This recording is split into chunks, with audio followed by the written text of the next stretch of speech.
Here to talk about the latest effort to stop the leak and what the Obama administration is doing to confront this crisis is Carol Browner. She is the White House Energy and Climate Change Advisor. And thank you, Ms. Browner, for joining us. The containment cap, this is a procedure that was tried weeks ago. It was not successful.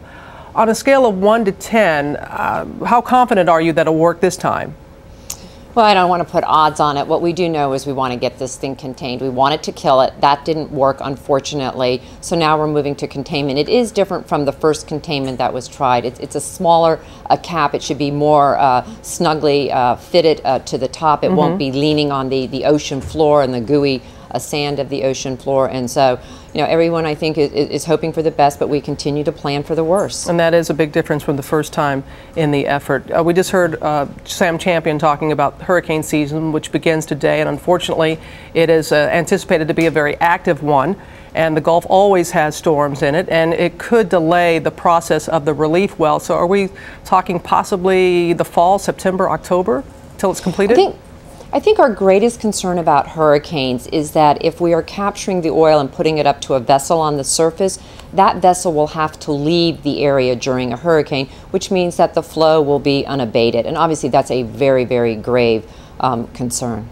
Of course, everyone's still pointing to the relief well as being the one measure that could finally put an end to this catastrophe. But even that is going to be extremely complicated, talking about drilling below the Earth's surface by 2 miles deep into the surface, below the Earth's surface, and then having to hit a particular target, which is really the size of this dinner plate here, into the damaged well. The experts that we have talked to said that it's very difficult on the first try. So are we talking more trial and error here?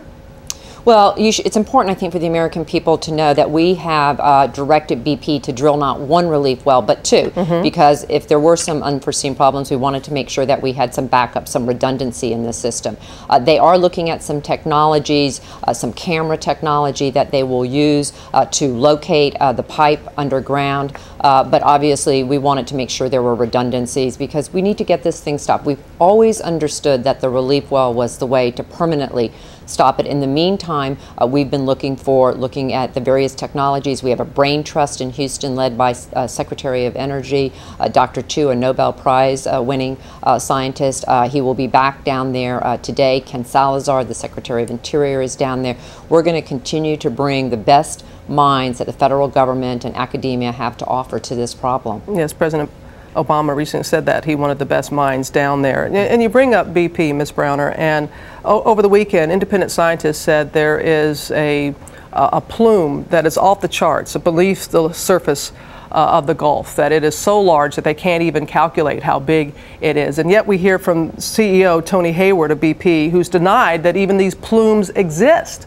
So how can the administration continue to trust the things that BP says?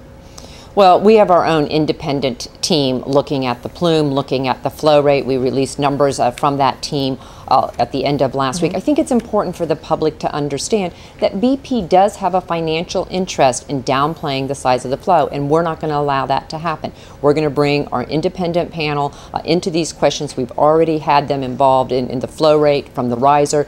They will be looking at the plume. We will get to the bottom of this. The American people need to know what the number is, and this number will become an important piece of the litigation going forward because BP will be required to pay fines, a per barrel per day fine for what they are leaking. Yes, a crucial number. Carol Browner, thank you very much for your time this morning. We appreciate it. Thank you.